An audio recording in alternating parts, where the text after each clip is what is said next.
London is not a beautiful city. Under the soot that covers its buildings is a teeming mass of 4 million souls trying to survive, mostly off of each other. You see it in the paper every day. Thankfully, we have the London Times to keep us informed of all these troubling activities with an unbiased eye and razor-sharp accuracy. We find this publication to be of invaluable assistance in our investigations, and I'm sure you will as well. Among the forces of evil which run rampant in this city, there are also, thankfully, 2 groups of individuals who will aid us in our cause. As we do, they attempt to right wrongs and restore harmony and civility to the streets of London. The first of these groups is a ragtag association of young ruffians. I call them the Baker Street Irregulars. Don't let them fool you. They may be scruffy and ill-bred, but they are on the right side of the law. They can go everywhere, see everything, and overhear everyone. They are my eyes and ears in the streets of London, unquestionably a tremendous asset in our work. They will help us in our investigations if they can. The other group is a far more civilized collection of gentlemen and institutions. I call them the Baker Street Regulars. They, too, will be extremely useful in our work. At the start of any investigation, do keep in mind that it is a capital mistake to theorize before one has data. Unwittingly, one begins to twist facts to suit theories instead of theories to suit facts. The people and places to whom I will now introduce you will help us to collect the facts. May we use them wisely. Come, the game's afoot.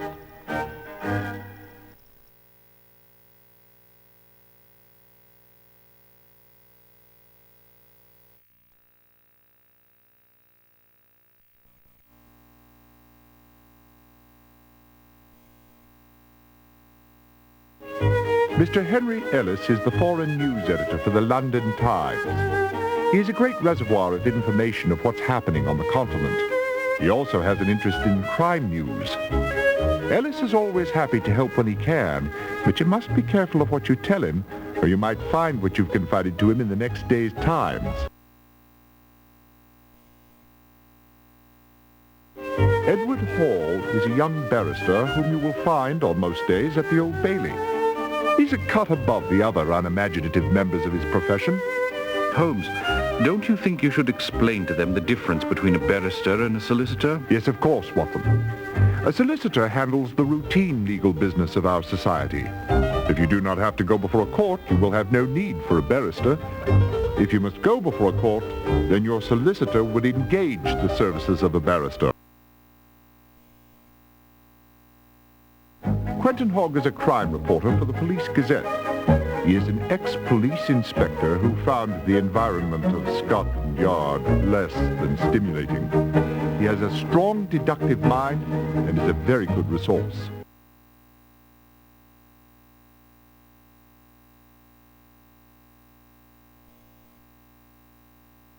Sir Jasper is the chief medical examiner for St. Bartholomew's Hospital. He is London's greatest forensic pathologist. You can depend on him for all the technical details that can be obtained from any corpse whose cause of death is in question.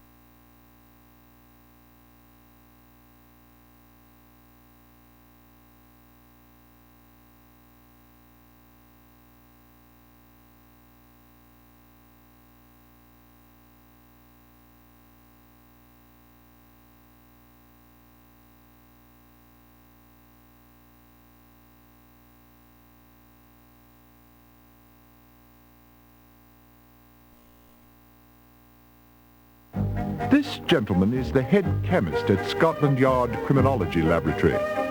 It is rumored that Murray lives in the lab.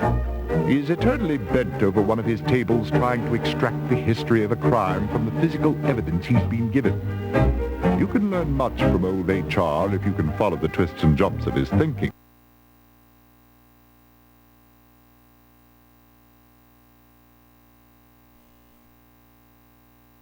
Head clerk Disraeli O'Brien is your contact in the Office of Records. The Office of Records contains legal records, both criminal and civil, as well as state papers. I think you'll find O'Brien to be a walking, or should I say sitting encyclopedia of the office's affairs.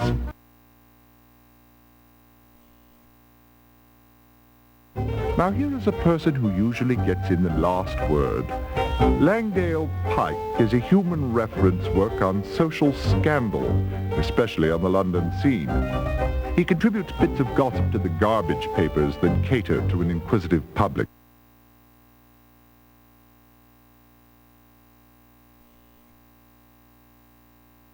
Porky is not a pillar of society, I dare say, but he is a man who has learned from his mistakes and is trying to start a new life. Although he is no longer in prison, he is still behind bars, or shall I say, a bar. Jolly good one, Holmes. Yes, Watson. Well, the bar in question is the Raven and Rat Inn. Porky is the proprietor. He has been of great help to us in the past, and I expect he will continue to be in the future.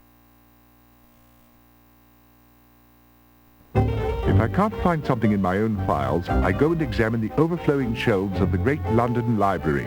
It is a wealth of information.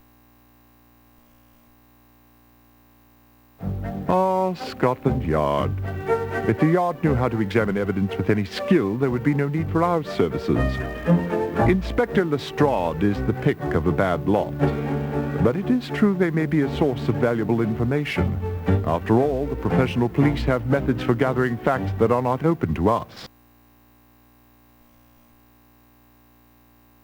This is a records office housing documents pertaining to births, marriages, deaths, and last wills and testaments.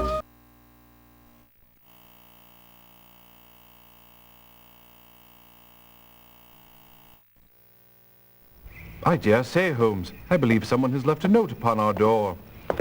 Dear Mr. Holmes, please check today's Times. I think you will find something of interest. Signed, a friend.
Oh, no.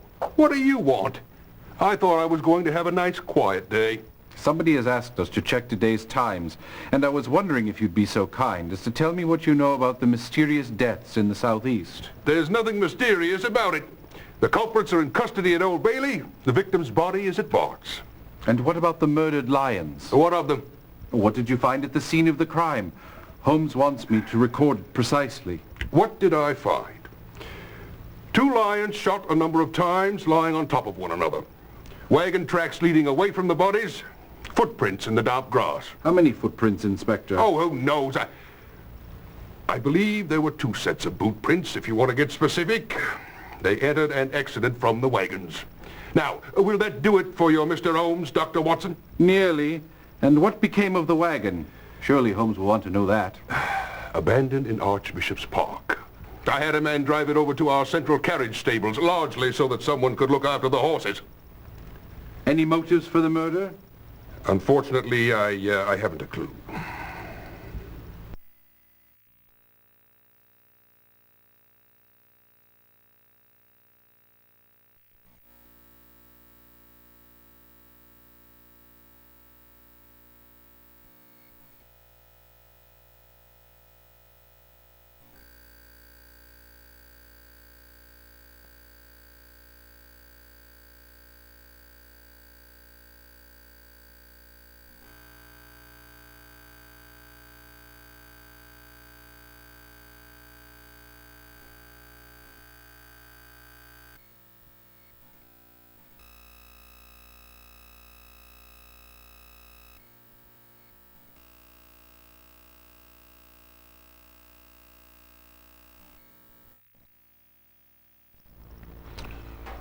Don't know a thing about them jungle-type lions, but I might be able to help you out with Stephen Lyons. How so, Shinwell? Did you know him?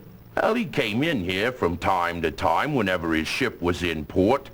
Friend of mine up at Pentonville knew his brother. Says the 2 of them were lock-pickers of the ace variety. Anyways, just yesterday afternoon, Stephen Lyons comes in here with some red-headed fella.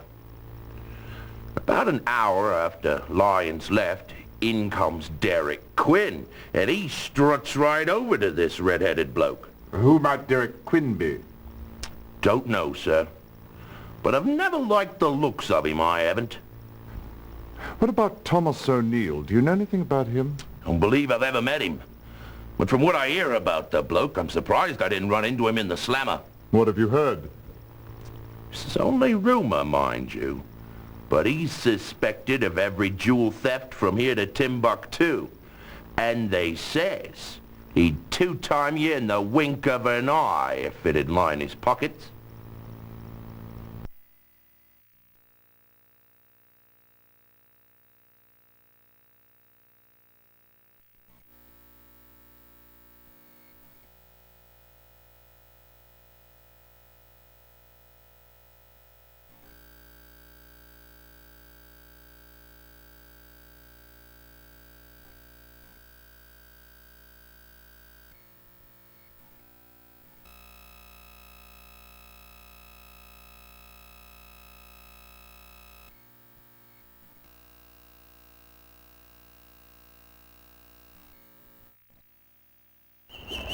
What did you learn, Watson? Not a thing, Holmes. You learned nothing? Don't get testy, Holmes. There wasn't anyone about.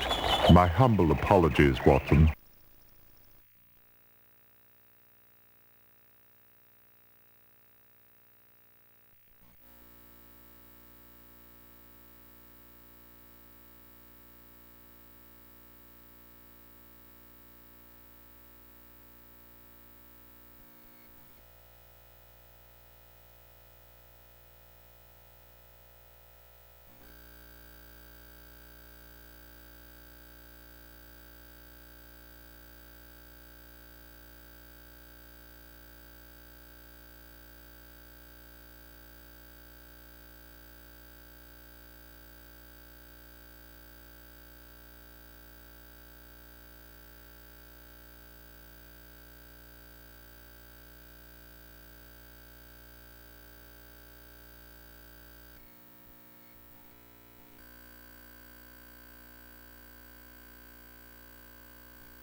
Mr. Ellis has not yet returned from his assignment in Europe. Well, it looks as if he'll be of no help to us on this case.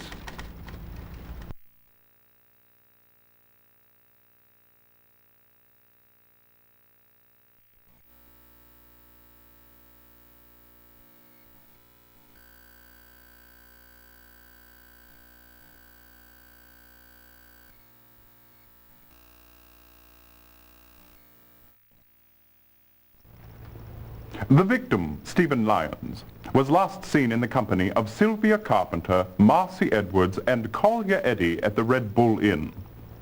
It was a simple matter for the police to identify and apprehend them. Would you like to talk to them? Yes, thank you. Tell me, Miss Carpenter, what happened last evening? He just dropped down dead, he did. I done nothing to him, I swear it. Miss Carpenter, did you know the gentleman? Never seen him before. Marcy, me and Collier was just sitting around talking about this and that, and the sailor comes up and he says he'd like to join us. So we started off to Marcy's place. We only got a few steps and the sailor starts gasping for air. He made an awful sound and then he just keeled over dead. I took off like a shot. Did you notify the authorities? No, why should I? And then he just dropped over, dead as a doornail. That's precisely the story Miss Carpenter told us. Well, then that proves that it's the truth. Looks like the coppers got the wrong girl. But that ain't unusual, is it? I understand the man was robbed. Well, the man was dead. What use did he of a few quid? Dead or not, it's still stealing, my good woman. I was out for a little fun is all. Never seen the bloke before, and I had no cause to harm him. The police seem to think that his money and gold earring might have been cause enough. I took the opportunity as it came is all, but I didn't murder him for it.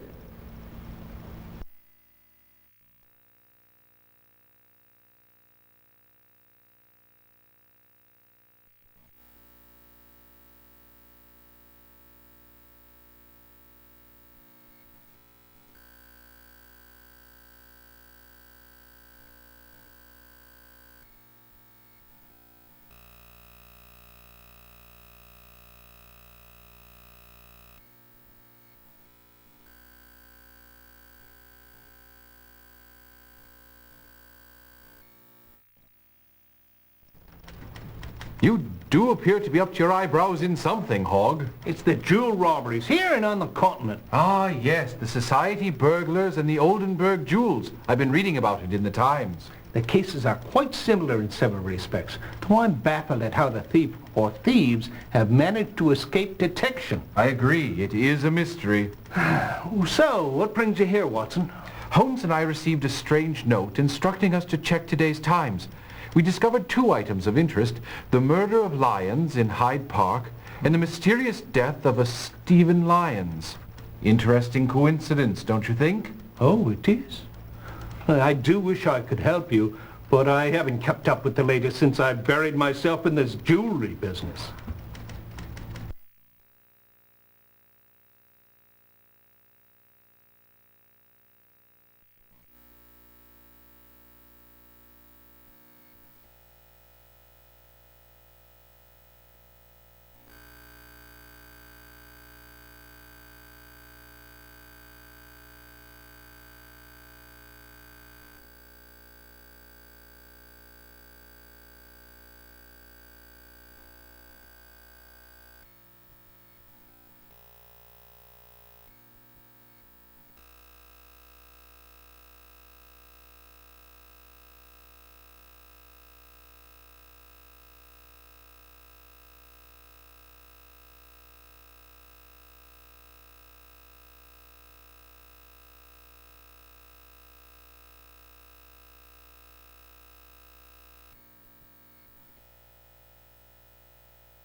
Did the dispatcher show you the wagon, Holmes? Not only did he show it to me, it revealed some very interesting clues. Oh, do tell. The wagon housed a cage, which of course was no surprise. The door was wide open. I found that the padlock had been sprung, left to dangle on the ring bolt. Blood was smeared all over the stairs leading in and all over the floor inside. Oh, how perfectly nauseating. It was. But what interested me even more was what lay in the corner of the cage. What was it? 2 large leather collars. Attached to the end of each collar was a leather pouch. Both pouches had been ripped open and emptied. What do you suppose it adds up to? Time will tell, Watson. Time will tell.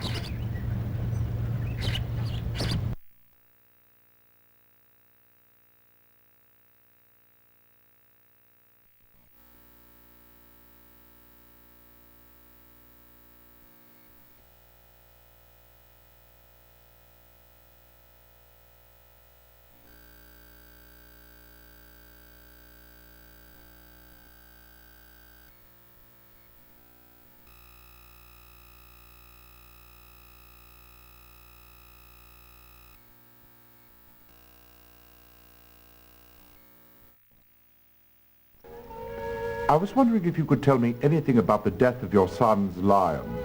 Oh, I wish we could. You know, Barry has traveled all over the world, and to think it would happen right here in London. You've traveled with him, haven't you, Mrs. O'Neill? Yes, I did. For all 5 years of our marriage.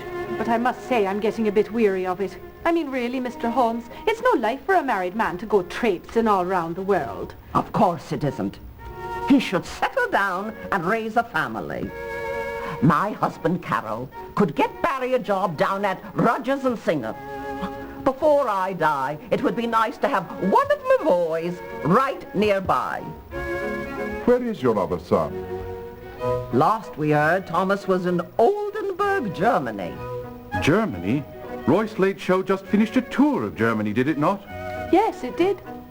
Tell me, did you happen to see your brother-in-law while you were there? I certainly did not. But me husband might have. I can't really say for sure. You see, we don't talk about Thomas much. I don't mean to pry, but may I ask why? Oh, it's nothing really. You see, years ago, Thomas loaned Barry some money when he was trying to put together his animal show. And now Thomas believes that Barry is forever in his debt.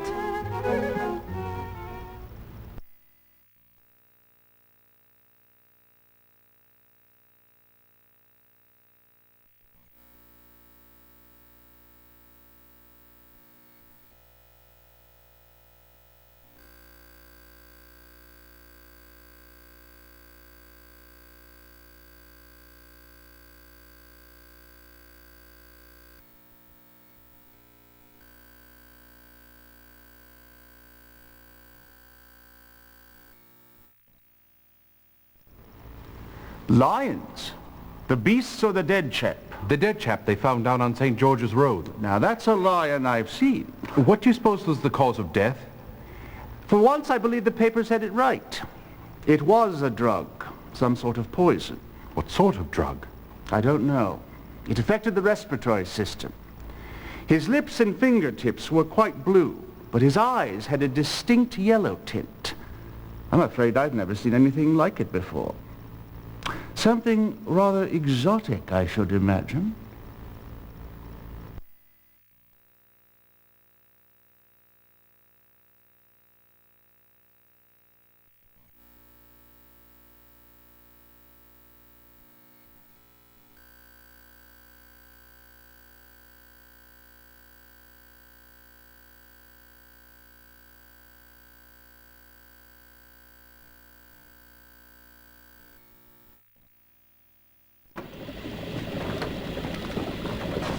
Why, HR, whatever are you doing? Going home, Whitson, going home. Going home? I was hoping you could answer a question about the mysterious death of Stephen Lyons. Lyons. Ah, yes, 896. No real evidence for that one. Just some clothes. No personal effects. Clothing undamaged. Traces of sea salt indicating he may have been a sailor. Well, that's about it. Now, if you'll excuse me, I'm off. Ta-ta! Ta-ta. And do say hello to your friend Mr. Holmes for me, will you, old chap?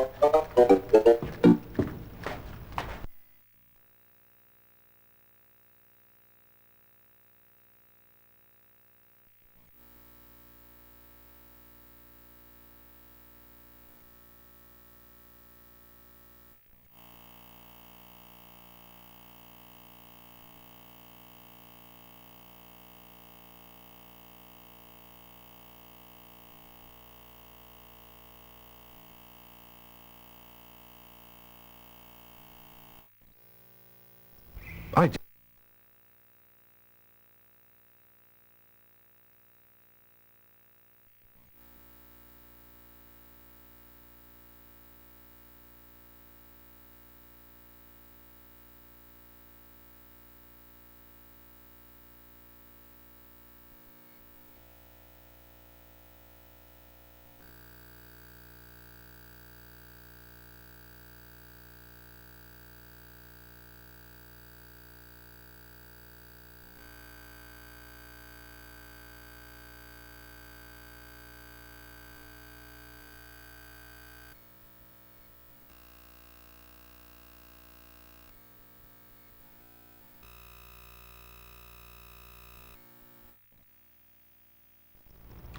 Stephen Lyons has been on board for about 2 years now.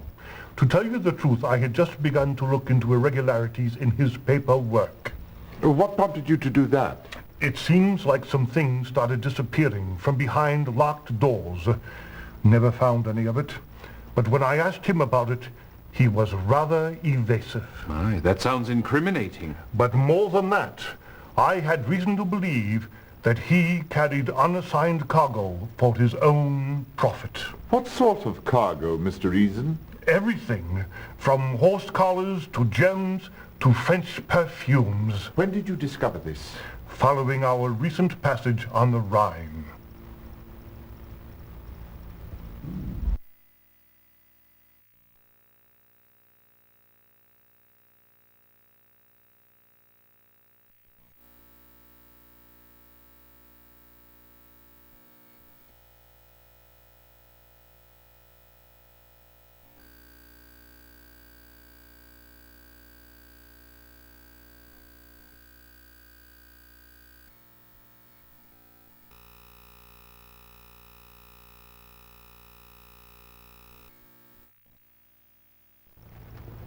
The victim, Stephen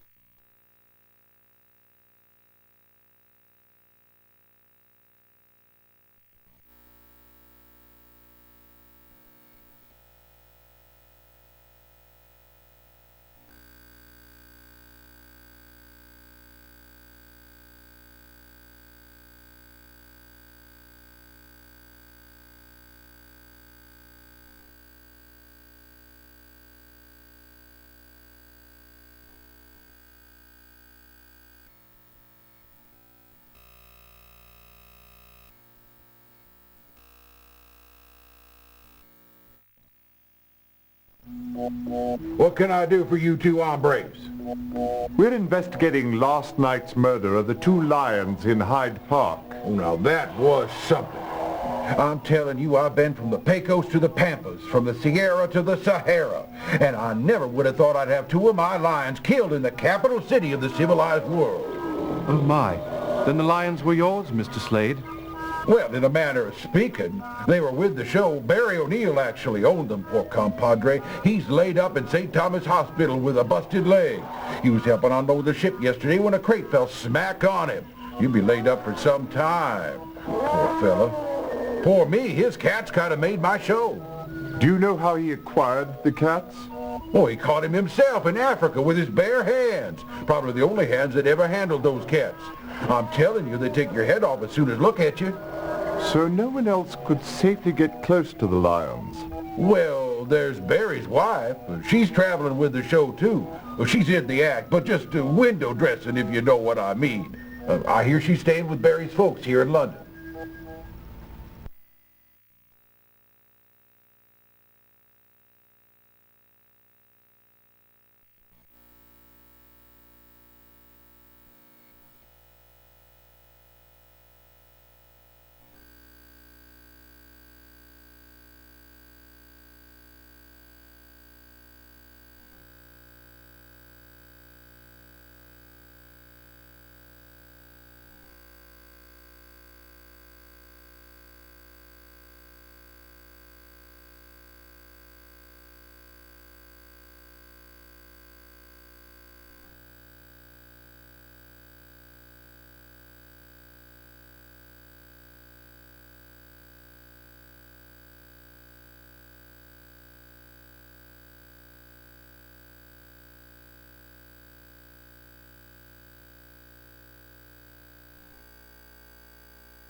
Lyon's landlady says he's dead.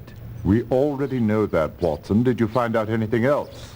He owed her 2 months back rent, but he told her he'd be paying up plus several months in advance come Tuesday.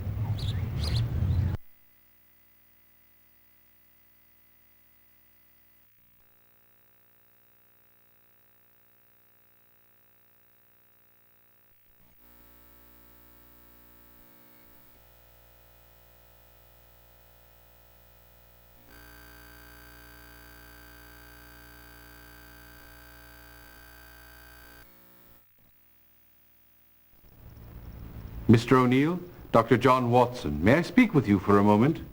What about? Your Lyons. We're investigating their murder. Oh, you're from the police? No, I'm working with Sherlock Holmes. The Lyons were yours, were they not? Yes.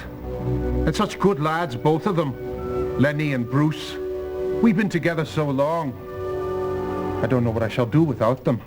Do you have any notion who would want your Lyons dead? No, not really. I can't quite imagine who would... Oh, 2 innocent lions dead. There, Mr. O'Neill. I assure you, Mr. Holmes and I will get to the bottom of this.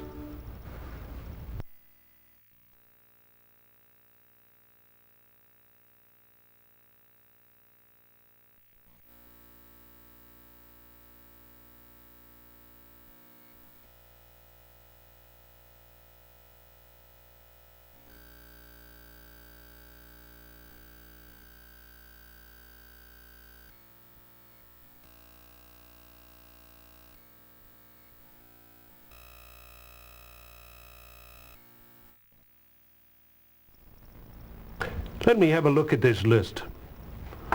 Of all of these people, Thomas O'Neill is the only name that rings a bell. He was a suspect in several jewel robberies, but he was never convicted. I see.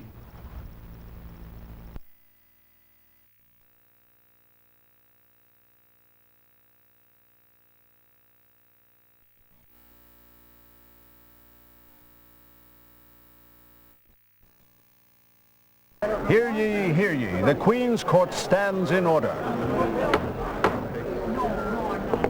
A pleasure to see you again. So it's the murder of the Lyons you're investigating, isn't it? Excellent. But first things first. Tell me, who murdered those unfortunate beasts? Remember, you're to choose either from your notebook or the directory.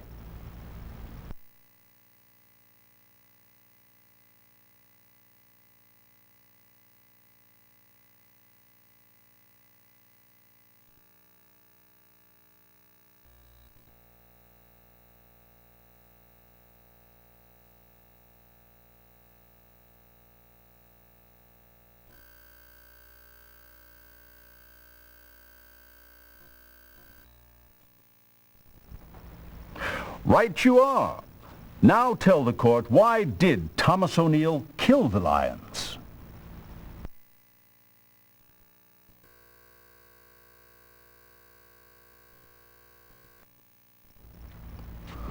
Good work. Now for Thomas O'Neill's accomplices. I am told that there are 2 other criminals involved in this case. Please inform the court as to their respective identities.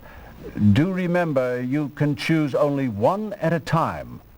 But don't worry. I will inform you if you make an inaccurate choice.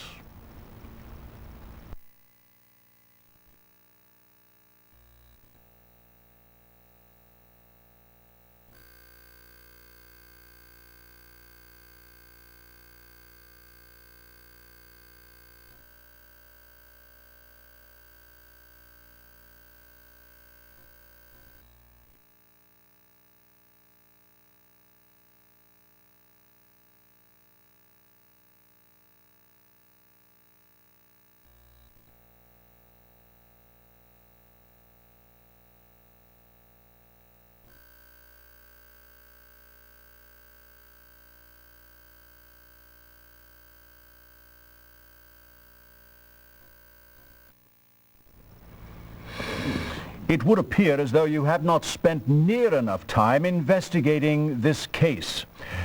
I advise you to do a much more thorough job before you return.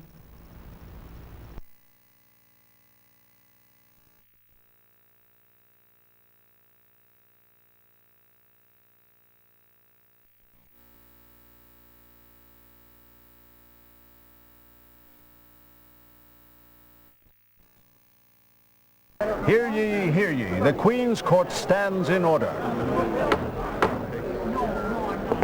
A pleasure to see you again. So it's the murder of the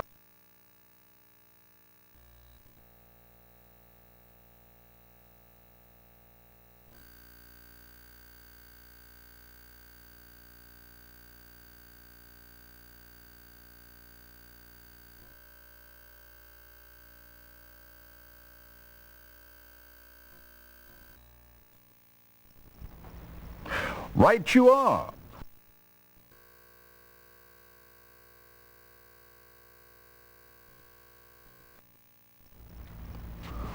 Good work.